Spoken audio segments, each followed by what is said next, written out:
A gente recebe um outro convidado, um brasileiro que mora há 20 anos lá em Israel, é guia de turismo e vai conversar com a gente gentilmente. Muito obrigado, é o Marcel Berdichevski. Marcel, já tinha conversado comigo, acho que há uns 2 dias, né? Muito obrigado pela gentileza em nos atender mais uma vez para trazer as informações de momento. Seja bem-vindo. Obrigado, boa noite. Faz 2 dias, parece que já foi uma semana com tanta intensidade. Exatamente. 6 dias de confrontos, os números de mortos e feridos sobem rapidamente. O senhor mora há tantos anos em Israel, qual é a situação de momento? A frequência dos ataques ainda é alta? O que você pode nos explicar e nos dizer sobre esse momento atual desse conflito?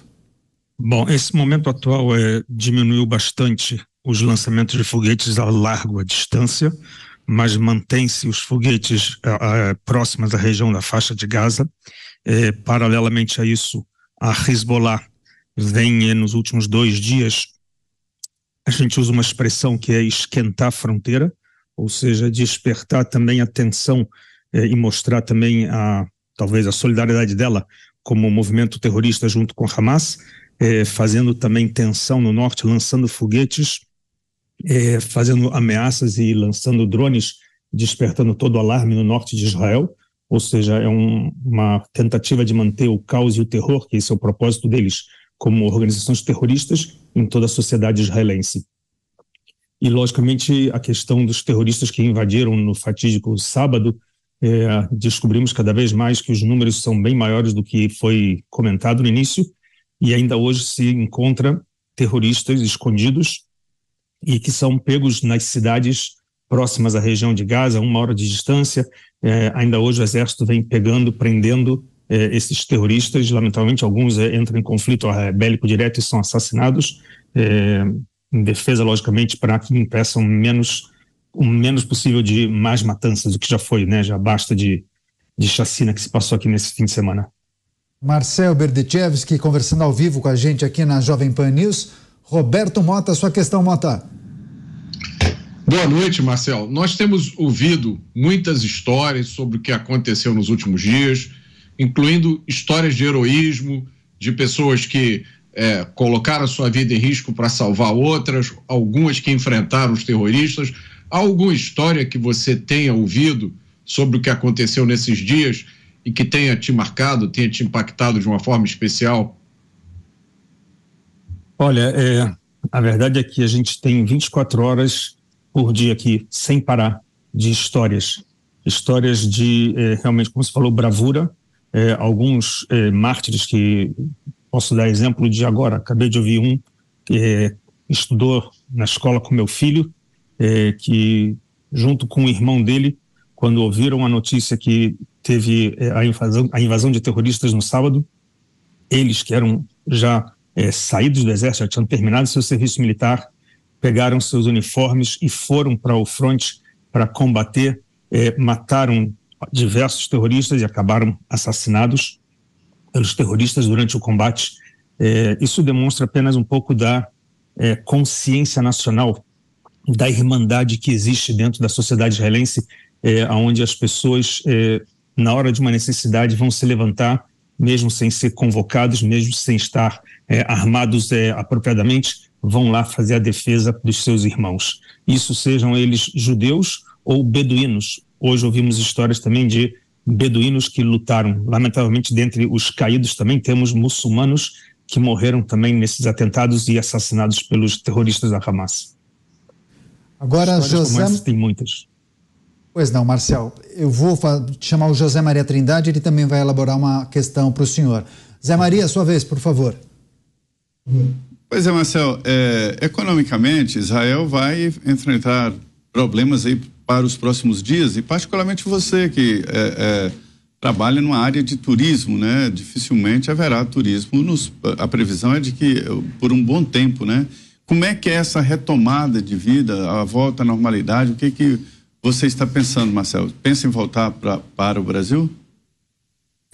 Com relação ao turismo, eu posso explicar, talvez eu comentei já algumas vezes aqui que as pessoas me perguntaram, realmente o turismo de grupos de excursão, caravanas, esses grupos realmente que se planejam com 1 ano de antecedência, muitos estão assustados e cancelando para os próximos meses.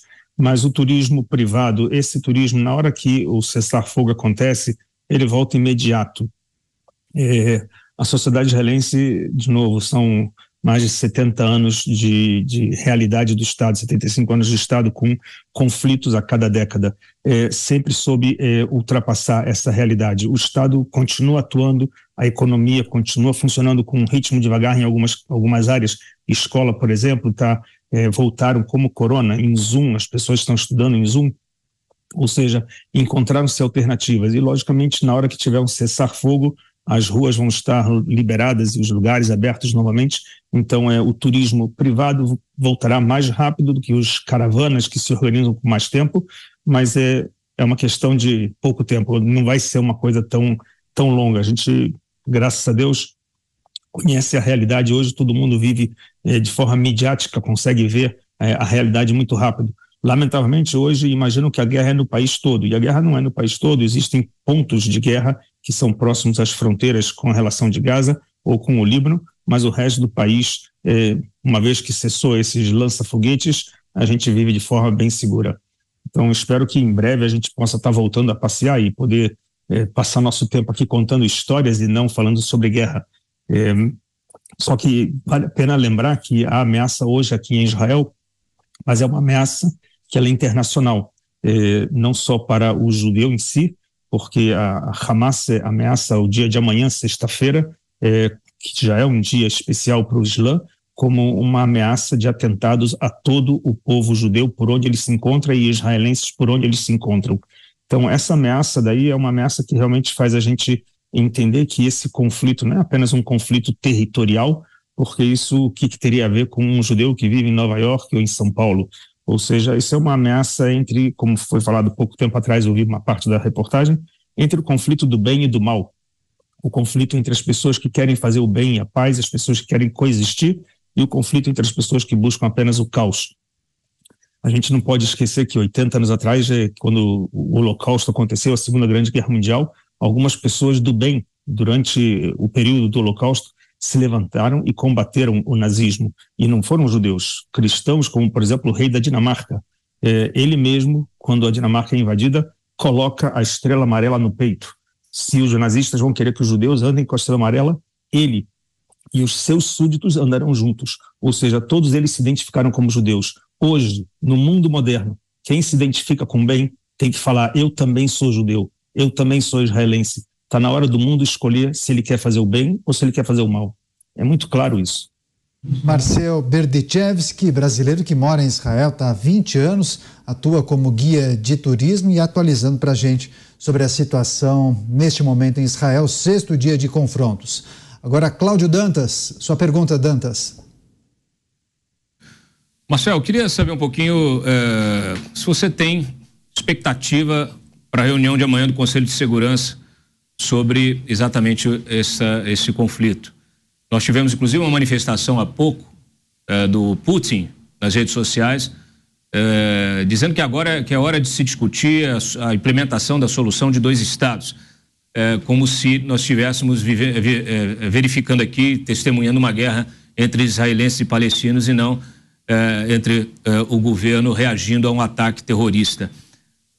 Queria saber a tua opinião e se há alguma informação da postura do governo israelense em relação ao que pode ser feito, ao que pode ser discutido e o que pode sair dessa reunião de amanhã do Conselho de Segurança. Primeiramente, é importante entender que para que exista 2 estados, os 2 lados precisam reconhecer uns aos outros. É muito fácil a gente chegar em coexistência quando um lado reconhece que existe o outro lado. Atualmente, a gente fala da organização terrorista Hamas, mas a própria autoridade palestina e os muçulmanos em várias partes do mundo que saíram na Europa mesmo em manifesto de liberdade à Palestina precisam conhecer qual é a declaração da Palestina. Enquanto a Palestina manter sua bandeira um Estado inteiro, o Estado de Israel com as fronteiras do Mediterrâneo ao Rio Jordão, como esse seu território, isso não vai ser cabível 2 estados. enquanto eles mantêm na educação escolar deles que o mapa da Palestina é o mapa de Israel, sem o reconhecimento do Estado de Israel, dificilmente vai ter algum governante que vai assumir um reconhecimento de 2 estados. Ou seja, para que tenha um tango, tem que ter 2 pessoas dançando. Lamentavelmente, a história de Israel, desde Ben Gurion até os dias de hoje, sempre se ofereceu para acordos de paz, fizeram trocas de territórios, sentaram em negociações com países vizinhos como Egito e Jordânia, mas com os palestinos, enquanto não existiu um reconhecimento de que para que eles existam como Estado, tem que reconhecer a existência do Estado de Israel oficialmente, na sua educação de escola, até o seu mapa passado na sua bandeira. Ou seja, enquanto isso não acontecer, é difícil que algum governante vai assumir entrar com toda a pressão do mundo em algum acordo. Lamentavelmente. Marcel Berdichevski, vou pedir por gentileza que o senhor continue com a gente, entrevista especial. Ele mora em Israel há 20 anos, trazendo as informações, atualizações e suas impressões também sobre esse conflito, sobre questões que são muito sensíveis e importantes para a gente debater e abordar aqui no programa.